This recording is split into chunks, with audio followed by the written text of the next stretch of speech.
দর্শক, রাজধানীর ever care হাসপাতালের সামনে আছেন আমাদের সহকর্মী জুমাতুল বিদা। আমরা সরাসরি চলে এসেছি তার কাছে। বিদা, শুনতে পাচ্ছেন নিশ্চয়ই। এই মুহূর্তে এভার কেয়ার হাসপাতালের কি পরিস্থিতি দেখছেন?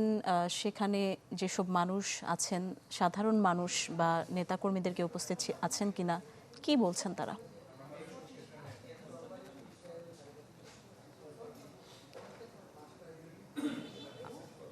বেলা গড়িয়েছে, সন্ধ্যা হয়েছে, মানুষের পরিমাণ কমেছে।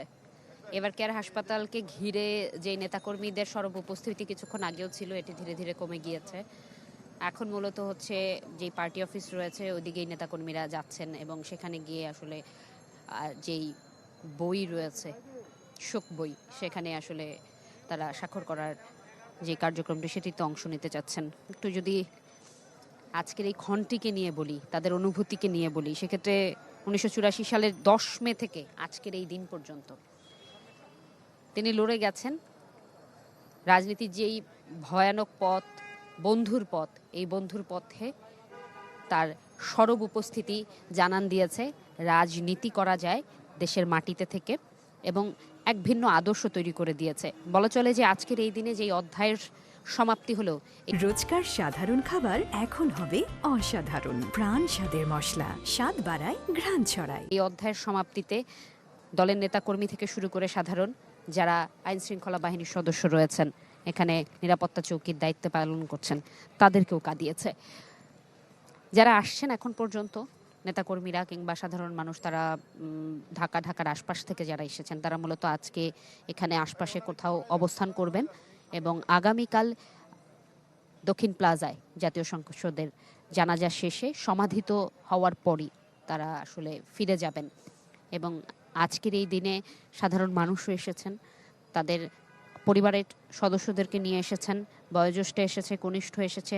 বয়োজ্যেষ্ঠ যারা 71 দেখেছেন, যারা 90 দেখেছেন, 4-7 থেকে শুরু করে যারা 24 দেখেছেন, সকলেই তাকে একটি বিশেষণে বিশেষায়িত করেছেন, সেটি হচ্ছে আপোষহীন নেত্রী। শুধুমাত্র বাংলাদেশের প্রথম নারী প্রধানমন্ত্রী কিংবা কোনো দলের নেতৃত্ব স্থানীয় কোনো অবস্থান তা কিন্তু নয়। তার যেই চারিত্রিক অবস্থান, আদর্শগত অবস্থান, সব কিছুকে তারা অনুপ্রেরণা হিসেবে দেখছেন। বলছেন আগামী যে প্রজন্ম যারা রাজনীতি করবে কিংবা যেই পেশায় যাক না কেন, তার এই আপোষহীন অবস্থান, আদর্শিক অবস্থান অনুপ্রাণিত করবে প্রতিটি মানুষকে। দেশ ও দশের জন্য ভাবাকে তারা ভিন্নভাবে দেখছেন, যেই ভিন্নভাবে দেখাটা আসলে সকলের হওয়া উচিত ছিল, কিন্তু তিনি ভেবেছেন তাই একটি ব্যতিক্রমী। এই ব্যতিক্রমী হয়ে ওঠার গল্পের যেই সমাপ্তি হলো, এই গল্পের সমাপ্তিটি টানতে চান না সাধারণ মানুষ এবং নেতাকর্মীরা। তারা চান এখান থেকে নতুন করে শুরু করতে। খালেদা জিয়ার কে সন্তানের মতো লালন করা এবং এত দূর নিয়ে আসা, পরিস্থিতির উত্থান পতনে বাংলাদেশের এগিয়ে চলা, স্থবির হওয়া, সব জায়গায় তিনি যেইভাবে নিজেকে আগলে রেখেছেন, পুরো দেশকে ঘিরে, দলকে ঘিরে, সেই অবস্থানটুকু ধারণ করতে চায় এখানে উপস্থিত যারা এসেছেন তারা। এবং তারা আসলে বলছেন যে যারা কনিষ্ঠজন আছেন পরিবারের, তারাও যাতে এই অনুপ্রেরণাটুকু ধারণ করে, সেটি রাষ্ট্র পরিচালনা থেকে শুরু করে কোনো প্রতিষ্ঠানের ক্ষেত্রে হোক, যেই পেশারই হোক না কেন, সবাই যাতে নিজের দেশ এবং বিদা, আপনাকে ধন্যবাদ।